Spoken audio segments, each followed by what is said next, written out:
in order for us to move forward, we have to agree on certain things. Right. To start the conversation, right? To grow. We're disagreeing on everything that we never disagreed on before. Like it's a weird time. I feel like other countries are watching our internal. We're a laughing stock. We're a laughing stock of the world, and their mouths are watering because they see us literally crumbling. It doesn't matter what political stance you have. If you look at what's happening, if you think it's going good, you're lying to yourself. Mm-hmm. I believe that you're making things better than what they really are.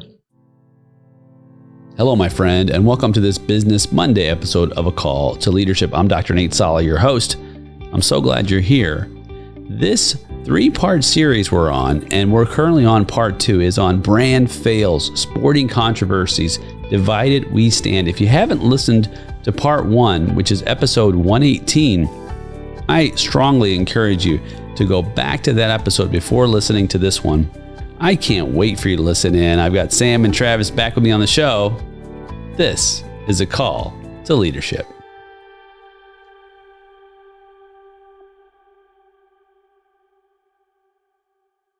Yeah. People are like pretty, what's crazy to me is like, we're all passionate about certain brands, right? Mm-hmm. And you always ask yourself like, okay, if this brand did some sideways things, like, would you like stop using it? Apple, Google, like stuff that we use every day. That's not like beer. Maybe people drink beer every day, but maybe they don't. Right.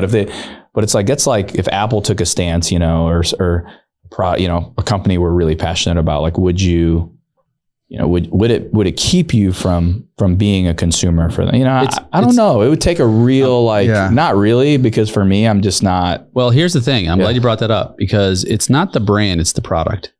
And so that's important. So say this never happened, right? And we just rewound back to March Madness, and the same individual had all Budweiser products on the table, right? And took a sip from each one and said, oh, I love all of these. Mm-hmm. How would that be different? I mean, I think it would be product specific, right? I mean, because if there is a specific product that appeals, right, is more appealing to a different demographic, right? And I don't want to even guess at what that would be, but it would be less. But to specifically target one of your products, that's it. That's the nerve that was hit, right? Because if you had, I don't know how many products Budweiser has, but whatever it is, so you have 8 different products here, then it's like, okay, so what? Yeah. Right? It's a so what? It's almost like the sports bra. Yeah. Right? Yeah. You just move on, right? But it's because the targeting was almost like, is this really happening? Laser focused. Yeah. Is this really happening? Because I thought we were together. Yeah. This is the customer and the business saying, I thought, if you wrote down everything that you thought of when you thought of a Bud Light, whether it's NASCAR, Cowboys, country music, just go down the list, right? Mm-hmm. You go down that list, and then all of that demographic, it's like, yeah, we've been walking this walk together for all these years. And that's part of what we're talking about is relationships. We're talking about how we build our brand around a reputation, which back to the expectations. Because once we build the reputation, right, an expectation follows naturally, distinctively, unequivocally. And so that's the expectation as a leader, because a business is a leader. I'm leading you and we're going someplace together. Mm-hmm. And when you send a brand new message that's completely in a 180 different direction, your customer is going to say, well, I'm not going there. Mm-hmm. I thought we were going to the same place. Mm-hmm. It's totally confusing. It is confusing. It's just a bad call, man. And then the rebound that they did, right? That commercial, the rebound. Watch that together. It was so cheesy. It was just such a, I don't know. Two things. Bud Light makes me think that they view, first of all, they don't understand their customer base. That's number one, right?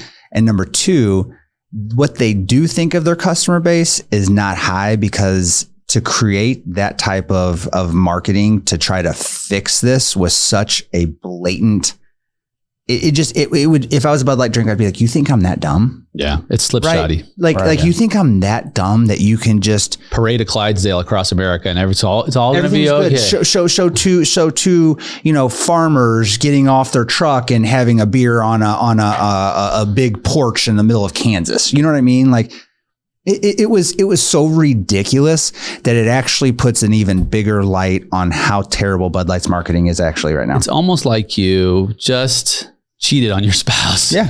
And you're like, hey, let's just go out to dinner. Right. And it's like, well, this isn't okay. Yeah. We haven't addressed the elephant in the room. Right. It's a problem. Like you said, in 10 years, it'll all be ancient history, except for that case study that people will be reading about. Yeah. Yeah. It's a real problem. However, that said, you brought up something that's important, and we don't rehearse these episodes for our listener. This is all off the cuff. This is all just based on our own understanding and knowledge of business. And so that's how we work. So this is even further off the cuff. You'd mentioned rights, opportunities, access. Since we're on the topic, there's a number of different ways that people are integrating different aspects of equality, i.e., and this is something that I've been wanting to talk about on the program, and it's business too. When it comes to biological males competing in female sports, this is an issue that's also on the heels of all of this. It's all related. Mm-hmm. And you have a woman who has been training all her life to get the gold, and then a male steps in biologically and wins the gold. Is that okay? No. It's not fair. It's not fair. I mean, sports are about equality, right? I mean, sports, athleticism, right? Two people, very similar competition, see who's the best, right? I'm a 43-year-old, relatively in shape man, right? But if you wanted to put me, obviously there are some sports I'm not going to do well at, but if it was a strength-based sports or there was some physicality in it, I'm pretty sure I could walk on to any college women's team and do fairly well, right? Because I'm stronger, I'm bigger, right? Like we have to understand that there are just laws of nature that we don't get the choice to pick if a woman is stronger than a man, right? It's just, we have different hormones. Yeah. We're built differently. There's different muscle masses. We have different bodies, right? And therefore, look, you want to be a transgendered athlete? Cool, right? You want to be a transgender, and I apologize to anybody. It confuses me a little bit on how to put the verbiage together. But if you're a woman who wants to become a man and you want to go out and you want to play men's sports, that's great, right? Like whatever. There's no inherent different. There's no benefit, right? There's no difference there. But like to put a transgendered man to a woman and then to put them against other women, like it's not fair. So like from the whole aspects of what athletics is supposed to represent and competition is supposed to represent, it doesn't make sense. And the fairness, I'm glad you bring that up because, okay, so why don't we allow what we call juicing or steroids or other, why do we take Lance Armstrong's, all his victories away from him? Right? Why? Because it wasn't fair. It wasn't fair. All of a sudden, the tide was tipped in his favor based on the drugs he took. He had an advantage. He had an advantage that was not a fair advantage. Same thing with a male who has an advantage with testosterone and male biology, right? It's literally like you just allowed them to juice. Oh, 100%. Right? For 16, 17 years. Right? Like, and the argument that kind of gets pushed back is, well, a lot of transgender people taking, hormone suppressing drugs, blah, blah, blah, blah, blah, right? And their testosterone levels may be the same as a woman today. But they've had years and years and years where their muscles and their bodies were able to be built in specific ways to, with that, right? So, yeah, I mean, you take a scenario where, I go and I do steroids for, 10 years, and I build up all this muscle mass and then I stop taking those steroids so I can pass a drug test. it's still a disadvantage, right? Like those muscles just don't disappear, right? Yeah. And you're still not going to get to compete at the Olympics, even as a female who's been taking steroids for 10 years and saying, well, I'm stopping for the Olympics. Right. Right. That's why there's random drug tests all year long. You know what I mean? For these athletes, right? All year long. And so I think it's insane. I mean, I have a son and I have a daughter, right? There is no way in hell I would allow my daughter to go out there and get, her ass kicked by some dude who is saying he's a girl. Like it's not going to happen. So what will happen is women's sports will start to fail because you will have parents like me who say absolutely not, right? Like absolutely not. You're not going to do that, right? And so now little girls are losing out on those opportunities. Right. And there are many opportunities. You're talking about scholarships and lives. And I mean, there's so much. Fairness is just applied to whoever we feel like is the one being, who's throwing their arms up in the air. That's where it's whoever yells the loudest. Yeah. Yeah. So the women and the men who do it the right way, or women, right. And have this, have competition that has an unfair advantage. We're picking and choosing what is fair and unfair. Mm-hmm. Because we apply the same, like you said with steroids, we apply the same thing with performance enhancing drugs. But when it comes to this, nobody wants to touch it, right? We want to allow it. And we're not even talking about kids in locker rooms sharing locker room, and girls sharing locker rooms with, someone who identifies as a woman who's not, where as a father I have a huge problem with. Mm-hmm. So, you covered it really well. I mean, I'm pretty passionate about this as well. Like this is a specific situation where I think the argument cannot be effectively made that in the favor of a transgender man who wants to compete in sports, that it's justified because of hormone levels or what. I mean, we have the data. We've seen the advantages play out. Oh, yeah. Who was the swimmer? He was 439th male. And then now he wins every record again, as a woman. Like we don't want to look at facts anymore in science. All that's out the window. So that's why we're having this discussion. Yeah. Because no one wants to have difficult conversations. No, they don't. They don't want to have difficult. They just, right. And that, I think that, it starts from the top, from our political leaders, right? Who I don't think are doing a good job leading because they're not having tough conversations, right? Like, so you just pick a side. There's no in between, right? Like, look, I think that if you're, an 18-year-old man and you decide that you have felt like a woman your whole life and you want to transition to be a woman, cool, go for it. You know what I mean? Like, I don't care. Like, it doesn't affect me what you do, right? But just like I don't go out and tell everybody like you have to accept me for being a white, straight Christian male and you have to accept me for that no matter what. I don't care if you accept me, right? Like I'm a person. Don't tread on me. I won't tread on you. Right. When it comes to, transitioning with children, it's a different story to me, right? Like that's a completely different story. And I think, the only thing that really kind of resonates with me is, look, if we're really going to go down this path, then okay, there should be a sports league for transgendered male. Yeah. There should be a sports league for transgendered female. There should be a locker room for transgendered males. There should be a locker room for transgendered females, right? Like they shouldn't be coexisting with people who aren't comfortable with that, right? Their comfort doesn't override somebody else's comfort.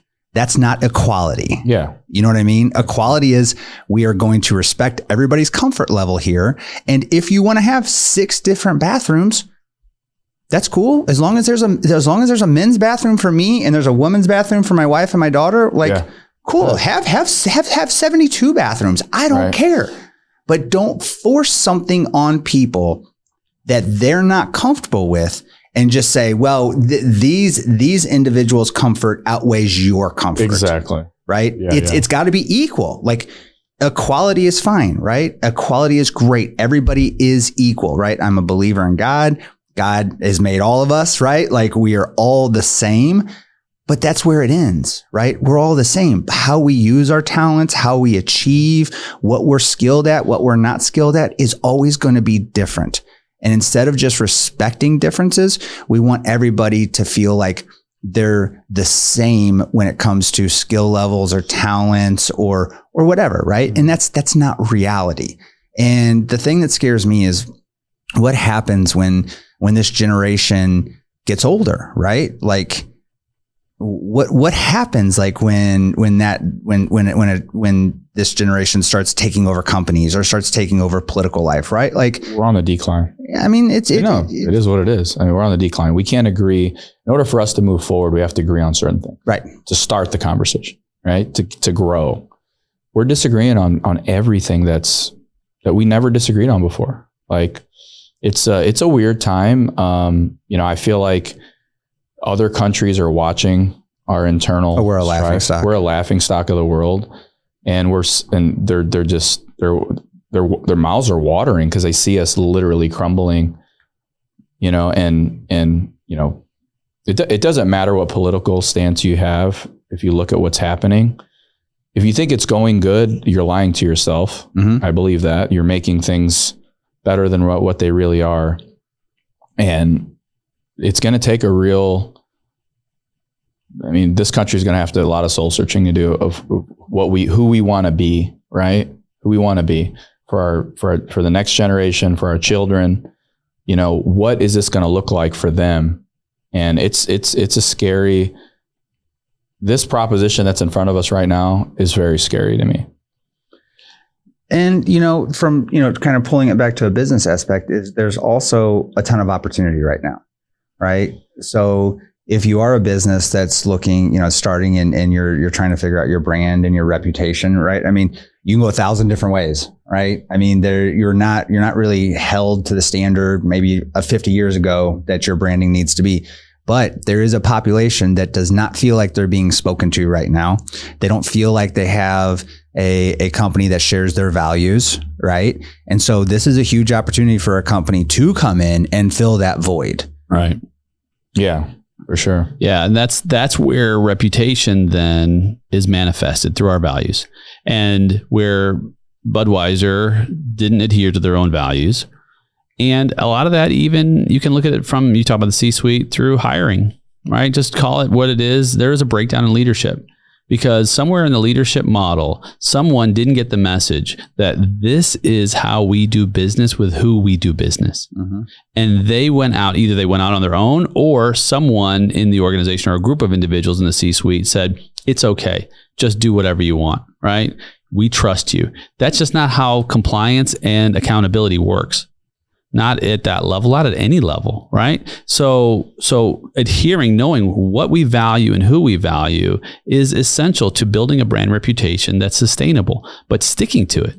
And like you said, if you can align with others who have felt as though the brands that they're aligned with, the values have shifted. And this is why it's difficult, Sam, is because in a pluralistic society, values are so across the board. Mm-hmm. Right? I mean, this is not a theocracy. Mm-hmm. It's a republic, and it's an experiment.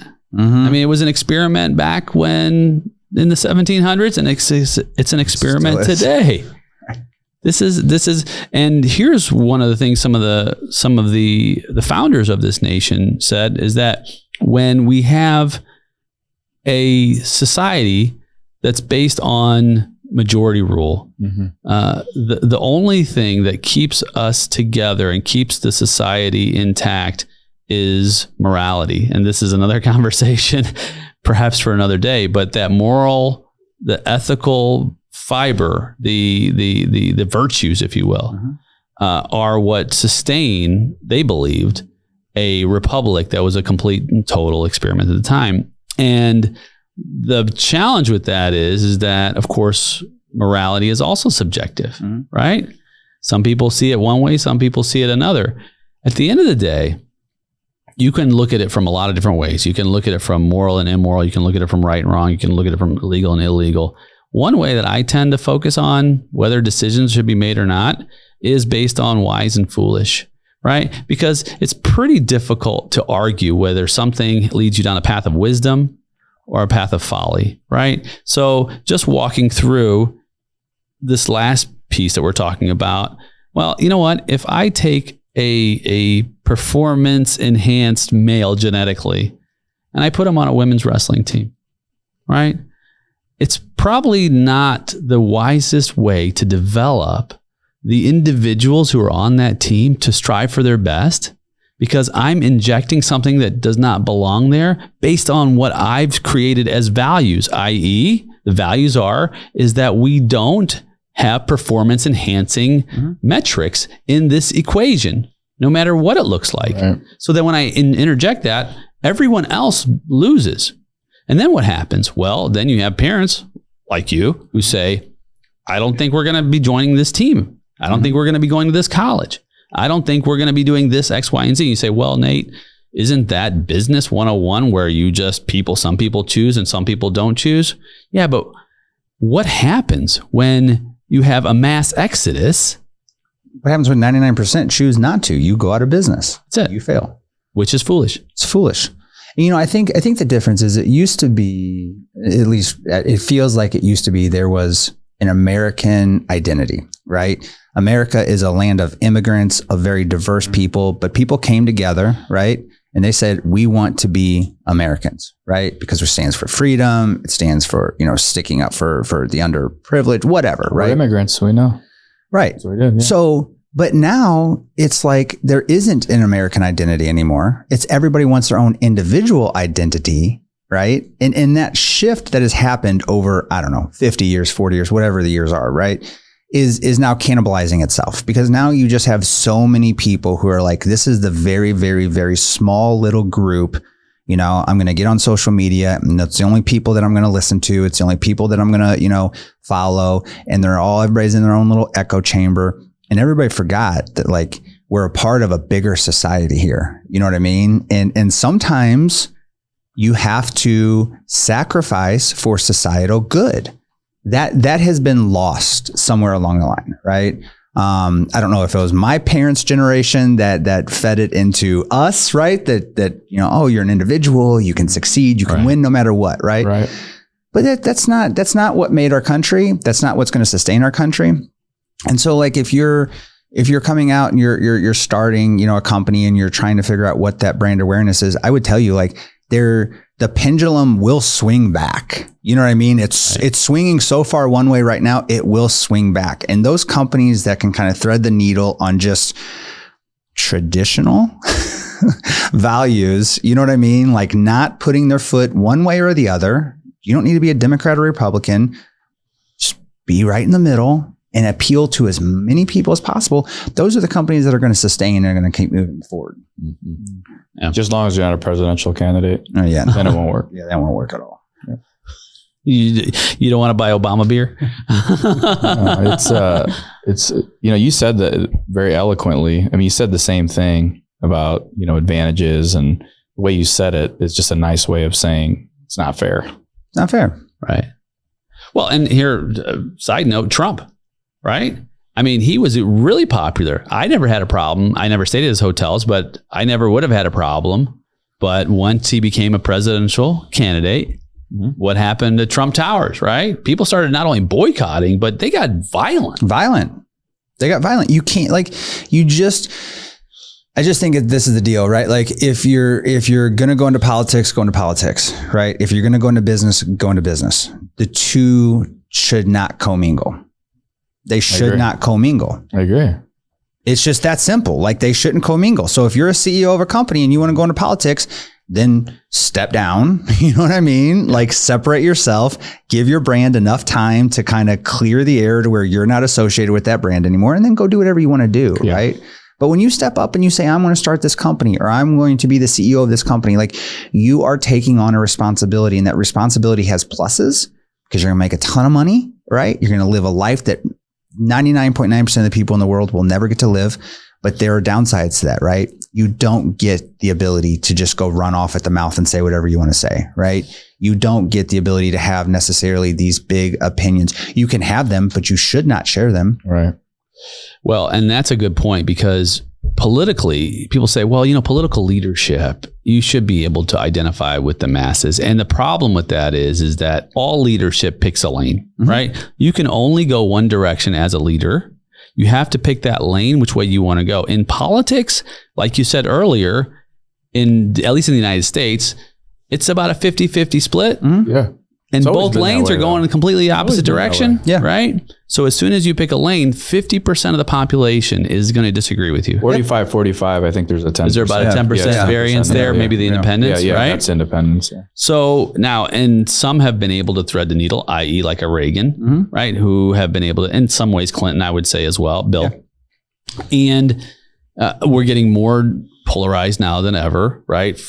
And it's interesting because I think many people are still not on far left or far right, but they're the loudest. They're the loudest speakers. Yep.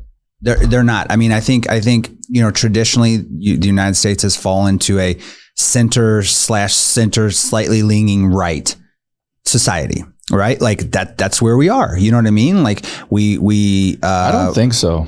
In my opinion, though. I remember that opinion. I think when people like Elon Musk are considered extremists, right? No, I'm saying traditionally. Traditionally, right. The United States has been like, I think we've moved left because of, I think there's a lot of media and there's a lot of these type of, obviously.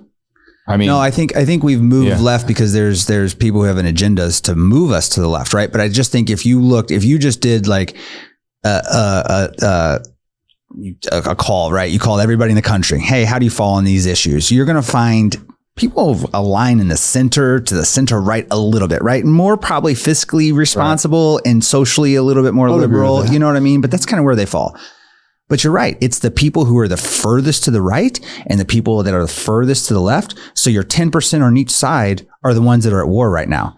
And the 80% that's in the middle is just trying to scratch our head going, what the heck is going on? They just want peace. Right. They just want to live their lives, go to work, have a vacation, enjoy their family. Have some money, be able to retire. Like they just want the American, quote unquote, American dream, right?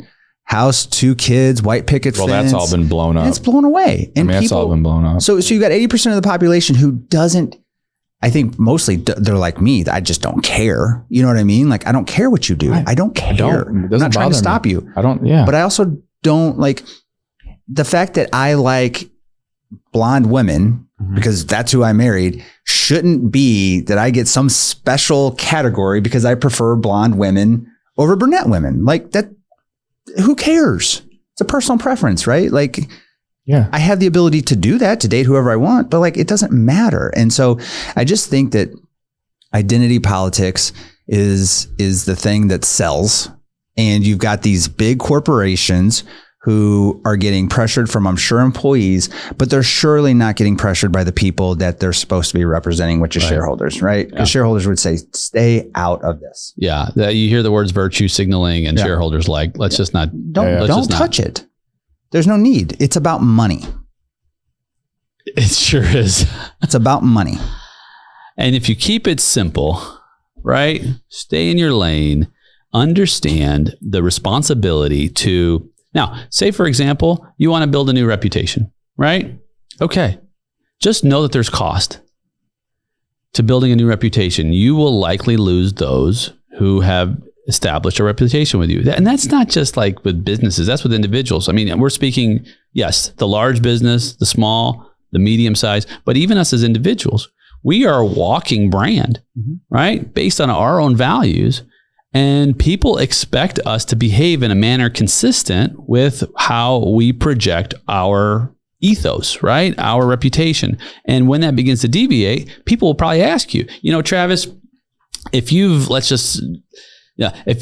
know Travis is usually pretty energized, active, right?